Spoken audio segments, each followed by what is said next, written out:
J'aimerais vous demander ce matin de tourner dans l'Évangile de Luc, s'il vous plaît. Pour ceux qui ont leur Bible avec eux, ceux qui n'ont pas de Bible, tous les versets vont être à l'écran, si vous êtes capable de lire de si loin. Mais donc, Luc, chapitre 2, puis nécessairement, on aimerait s'arrêter sur cette saison des fêtes, s'arrêter sur la venue du Seigneur Jésus, puis pouvoir le glorifier d'une manière qui est digne de Dieu. Le Saturnale, c'était une fête romaine qui était célébrée à la fin du mois de décembre par la population dans l'Empire romain pour honorer un dieu qui était symbolisé par la planète Saturne. C'est pour ça qu'on appelait la fête le Saturnale ou le Saturnalia. Pendant cette fête, la population de l'Empire romain prenait une semaine de vacances pendant laquelle ils adoraient nécessairement ce Dieu païen, puis ils pouvaient aussi partir et aller visiter leur parenté. Donc, c'était une semaine spéciale pour les gens. Puis même les esclaves dans l'Empire romain avaient une semaine de congé. C'était la seule occasion dans l'année où ils pouvaient vraiment être libres d'aller dans leur parenté, libres de voyager, libres de ne plus être sous l'esclavage d'un maître. Puis c'était vraiment, même pour ceux qui venaient d'accepter la foi chrétienne, c'était un événement qui était remarquable pour eux pendant cette fête. Puis avec le temps, les croyants ont adopté cette période de l'année pour célébrer la venue de leur grand sauveur, la venue de leur grand libérateur, dont on voit ici les détails dans Luc chapitre 2. Donc, si vous voulez suivre avec moi dans Luc chapitre 2, à partir du verset 1, on nous dit « En ce temps-là, parut un édit de César Auguste, c'était l'empereur romain à cette époque, ordonnant un recensement de toute la terre pour pouvoir nécessairement payer plus de taxes. Ce premier recensement eut lieu pendant que Quirinius était gouverneur de Syrie. Tous allaient se faire inscrire, chacun dans sa ville, c'est-à-dire la ville de ses parents, la ville natale. Joseph aussi monta de la Galilée, de la ville de Nazareth, pour se rendre en Judée, dans la ville de David, appelée Bethléem, parce qu'il était de la maison et de la famille de David, afin de se faire inscrire avec Marie, sa fiancée, qui était enceinte. Pendant qu'ils étaient là, le temps où Marie devait accoucher arriva, et elle enfanta son fils premier-né. Elle l'emmaillota et le coucha dans une crèche, parce qu'il n'y avait pas de place pour eux dans l'hôtellerie. Verset 8. Il y avait dans cette même contrée des bergers qui paissaient dans les champs les veilles de la nuit pour garder leurs troupeaux. Et voici un ange du Seigneur leur apparut, et la gloire du Seigneur resplendit autour d'eux. Ils furent saisis d'une grande frayeur. Mais l'ange leur dit, « Ne craignez pas, ne craignez point, car je vous annonce une bonne nouvelle, qui sera pour tout le peuple le sujet d'une grande joie. C'est qu'aujourd'hui, dans la ville de David, il vous est né un sauveur, qui est le Christ, le Seigneur. Et voici à quel signe vous le reconnaîtrez. Vous trouverez un enfant emmailloté et couché dans une crèche. » Verset 13. Et verset 13, soudain se joignit à l'ange une multitude de l'armée céleste, louant Dieu et disant, « Gloire à Dieu dans les lieux très, très hauts, et paix sur la terre parmi les hommes qui l'agréent. » Verset 15, lorsque les anges les eurent quittés pour retourner au ciel, les bergers se dirent les uns aux autres, « Allons jusqu'à Bethléem, et voyons ce qui est arrivé, ce que le Seigneur nous a fait connaître. » Et ils y allèrent en hâte et trouvèrent Marie et Joseph et le petit enfant couché dans la crèche. Après l'avoir vu, ils racontèrent ce qui leur avait été dit au sujet de ce petit enfant. Tous ceux qui les entendirent furent dans l'étonnement de ce que leur disaient les bergers. Marie gardait toutes ces choses et les repassait dans son cœur. Puis je pense à Joanie puis Philippe ce matin. Imaginez s'ils apprenaient que leur petite fille allait devenir une ambassadrice de l'ONU un jour, ou allait avoir un rôle extraordinaire dans l'avenir. Je pense qu'en tant que parents, ils garderaient ça dans leur conscience, n'est-ce pas, dans leur mémoire aussi. Ça dit au verset 20, « Et les bergers s'en retournèrent, glorifiant Dieu et louant Dieu pour tout ce qu'ils avaient entendu et vu, et qui était conforme à ce qui leur avait été annoncé. Le titre de mon message ce matin, c'est « La venue du Sauveur ». La venue du Sauveur. La raison historique pour la saison des fêtes, pour cette célébration-là de la venue de Jésus-Christ sur cette terre.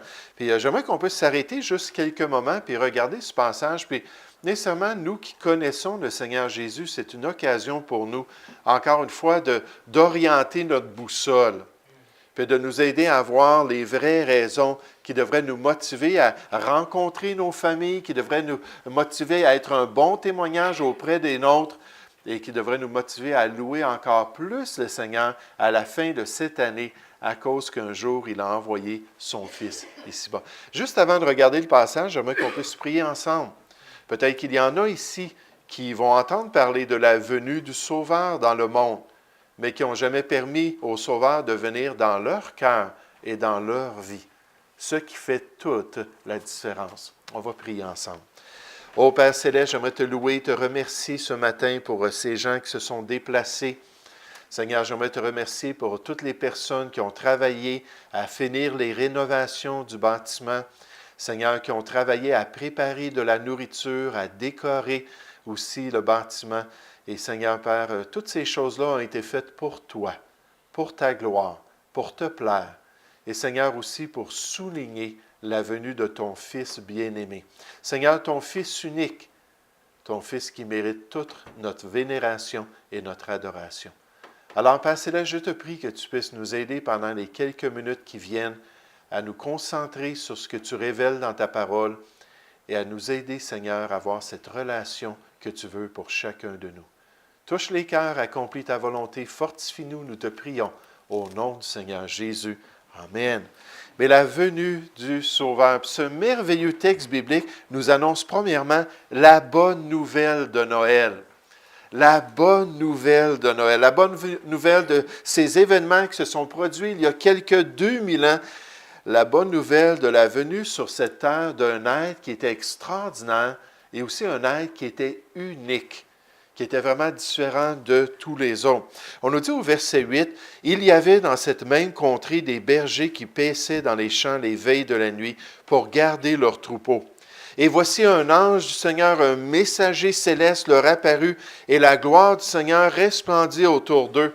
Ils furent saisis d'une grande frayeur, mais l'ange leur dit, « Ne craignez point, car je vous annonce une bonne nouvelle. » Puis le temps des fêtes, ça devrait annoncer une bonne nouvelle au monde.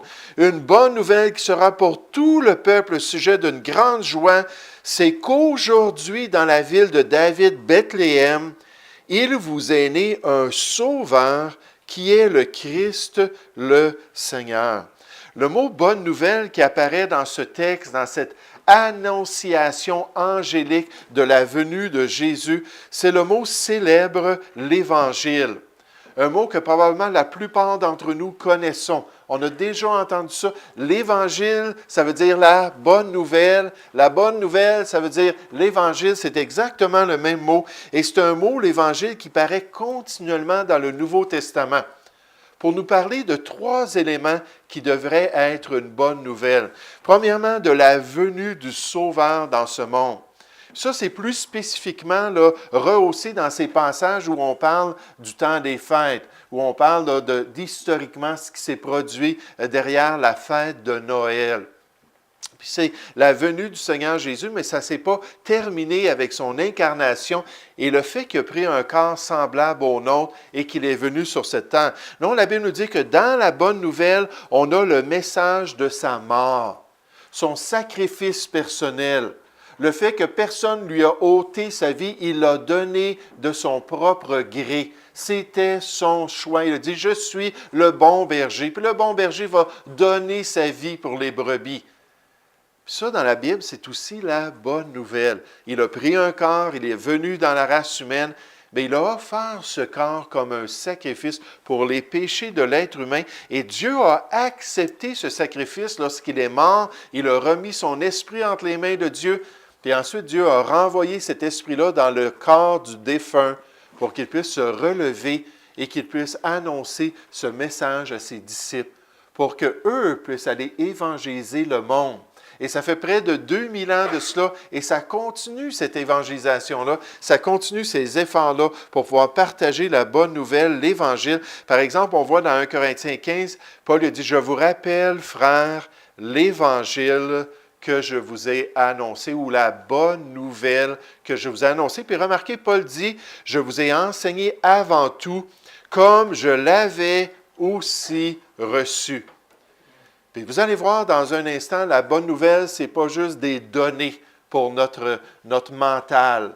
La bonne nouvelle, ce n'est pas juste des informations qu'on peut retenir dans le temps des fêtes. La bonne nouvelle, c'est un appel à un choix personnel. Puis Paul il a dit, je vous ai annoncé ces choses-là, mais il dit, un jour, quelqu'un me l'a annoncé, moi aussi. Puis je l'ai entendu, puis je l'ai reçu dans ma vie. Il dit, c'est quoi cet évangile-là? Il dit que Christ est mort pour vos péchés, pour nos péchés, selon les Écritures. Il a payé à cause de nos mauvaises actions. Il s'est offert pour notre pardon, selon les Écritures. Il a été enseveli, enterré, et qu'il est ressuscité le troisième jour. Il est revenu à la vie. Dieu a accepté son sacrifice, puis il a dit, tiens, maintenant, reviens, puis parle à tes disciples, puis ensuite monte dans la gloire, dans ma présence. Ça, c'est l'entièreté de la bonne nouvelle dans le Nouveau Testament. C'est l'Évangile dans tout son contenu merveilleux. Jésus est venu, il a vécu sur cette terre. Il est allé ensuite à la croix pour s'offrir pour nous. Il est décédé. Puis un peu plus tard, Dieu l'a ressuscité des morts, l'a ramené à la vie. Donc, la bonne nouvelle de Noël. Dans ce passage, lorsqu'on regarde cette bonne nouvelle-là concernant le premier Noël, ça fait ressortir nécessairement qu'il y a un choix, comme je viens de mentionner. Il y a un choix personnel, le choix du cœur de l'homme à la lumière de cette réalité spirituelle. À la lumière du fait que Jésus est venu sur cette terre, le Sauveur a grandi, il est devenu un homme, il a choisi d'aller à la croix du Calvaire par amour pour nous, pour notre salut, pour qu'on devienne des gens transformés, pour qu'on soit entièrement changés. Puis l'être humain a un choix à faire en face de l'Évangile, en face de cette bonne nouvelle de la venue du Sauveur sur cette terre. Au verset 15, on nous dit, « Lorsque les anges les eurent quittés, en parlant des bergers, pour retourner au ciel, les bergers se dirent les uns aux autres, « Allons jusqu'à Bethléem et voyons ce qui est arrivé, ce que le Seigneur nous a fait connaître. » Puis là, j'aime ça ici, ça dit, « Ils y allèrent en hâte. » Ils y allèrent en hâte. Ils se sont empressés, ils ont entendu, il y a quelque chose de spécial, il y a un bébé vraiment particulier qui vient de naître. Ça a pris l'orchestre céleste pour vous le faire connaître. Là, une fois qu'ils ont été confrontés avec cette réalité-là, ils sont partis, puis vite, ils sont allés voir ce qui s'était produit. Ils ne voulaient pas manquer l'occasion. Ils ne voulaient pas que le salut passe, puis qu'ils n'aient pas finalement fait ce choix-là. Je ne sais pas pour vous, mais moi, j'aime ça des gens qui sont hâtifs, pas d'une manière négative ou péjorative, là. Mais quand ils savent c'est le temps de faire quelque chose, quand ils savent voici ma responsabilité, c'est le temps d'aller m'occuper de quelque chose, la personne part et va le faire. Hein, pas OK, je vais y aller. C'est le temps de tondre le gazon. Je vais aller la partir. Là, tu vois la personne, là, puis elle y va, puis elle le fait. C'est long. C'est pénible, c'est difficile. Je ne sais pas pour vous, mais pour moi, ça fait toute la différence. Comment est-ce qu'on accomplit nos choses? Hein, quand Philippe, dans le livre des Actes, un autre Philippe dans le livre des Actes, entend qu'il y a un homme qui a besoin d'entendre la bonne nouvelle de Jésus, puis qui est en train de retourner en Afrique, en Éthiopie, puis il voit ça. Puis qu'est-ce que Philippe fait? La Bible nous dit qu'il se met à courir. Hey, vite, vite, vite! C'est le temps, c'est le jour du salut. Vite, il faut que je sois là, il faut que j'accomplisse le plan de Dieu. Puis après avoir travaillé pendant presque 1 décennie avec des adolescents dans le milieu scolaire, je peux vous dire, je n'ai pas vu ça souvent, des jeunes qui étaient hâtifs à faire ce qu'ils devaient faire, Puis tout de suite, qu'ils prenaient ça à cœur. Et là, on voit le choix de leur cœur. On voit ces bergers-là qui étaient ouverts, qui étaient désireux, puis qui étaient assez curieux pour y aller, puis pour examiner les faits, pour regarder les détails, pour voir si c'était exactement la réalité. Vous savez, le Seigneur Jésus, dans son ministère, a répété une chose continuellement. Concernant la bonne nouvelle, l'Évangile, le fait qu'il était venu, le fait qu'il allait mourir, le fait qu'il allait ressusciter, le fait qu'il était le sauveur du monde. Il a répété cette réalité-là quant au choix de l'homme. Il a dit, croyez. Croyez à l'Évangile. Croyez à la bonne nouvelle. Ouvrez votre cœur. Acceptez que c'est pour vous. Je vais vous partager juste quelques minutes mon témoignage un peu plus loin. Puis vous allez voir là, comment est-ce que Dieu m'a amené à ce choix-là. Un auteur a dit concernant l'Évangile, tu dois t'appuyer sur l'Évangile de Dieu avec tout ton être, sans rien retenir, sans aucun doute, sans une ombre d'hésitation quant aux résultats à venir. Crois à l'Évangile. Accepte que Jésus est venu pour toi, qu'il a payé pour tout ce que tu as fait qui était mal, puis qui a été ressuscité parce que Dieu donne ce salut-là gratuitement. Mais notre passage nous parle de cette bonne nouvelle. Notre passage présente le choix de ces bergers-là qui ont été prêts à croire, qui sont allés voir le petit enfant. Mais une fois qu'une personne croit, puis une fois qu'une personne choisit Jésus comme son sauveur, le temps des fêtes, c'est un temps de réjouissance. C'est un temps de joie quant au plan de Dieu, quant à la volonté de Dieu. Des fois, les gens me demandent, oui, mais vous, en tant que famille, avez-vous donné des cadeaux à Noël? Avez-vous pris un peu plus un aspect traditionnel? Puis c'était un esprit des fêtes qui durait pendant quelques semaines. J'ai dit, oui. J'ai dit, sans problème. On n'en a pas fait une grosse affaire parce qu'on n'a jamais eu beaucoup d'argent. Je sais quand des fois on arrivait chez notre belle famille, puis on regardait ce que les gens de notre belle famille se donnaient. Là, on avait honte de sortir nos petits bas, là, puis on a honte de sortir nos petits chandails, puis nos petits cadeaux. Eux autres, c'était des grosses télévisions, puis des systèmes de son, puis toutes sortes d'affaires. Ben oui, on donnait des cadeaux, mais on revenait toujours au cadeau le plus important, au don que Dieu avait fait à l'être humain pour qu'il puisse connaître cette réalité-là. Mais c'est un temps de réjouissance. C'est un temps où on chérit la relation que Dieu nous a donnée. C'est un temps où ce changement intérieur-là qu'on a expérimenté devient encore plus frais dans notre esprit, puis amène de la reconnaissance. Puis on est capable d'abonder en action de grâce. On est capable de vraiment dire merci, merci, merci que tu as envoyé ton Fils dans ce monde. En 2 Corinthiens 5, au verset 17, on a dit, si quelqu'un est en Christ, en Jésus-Christ, il est une nouvelle créature. Les choses anciennes sont passées. Voici, toutes choses sont devenues nouvelles. On passe de la mort à la vie. La Bible nous parle d'une résurrection spirituelle.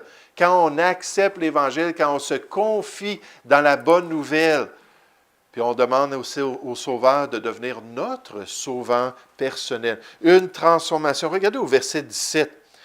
On nous dit, après l'avoir vu, le racontant ce qui leur avait été dit au sujet de ce petit enfant, tous ceux qui l'entendirent furent dans l'étonnement de ce que leur disaient les bergers. Marie gardait toutes ces choses et les repassait dans son cœur. Ça, c'était vraiment fort là, dans son cœur. Elle était surprise de tout cela.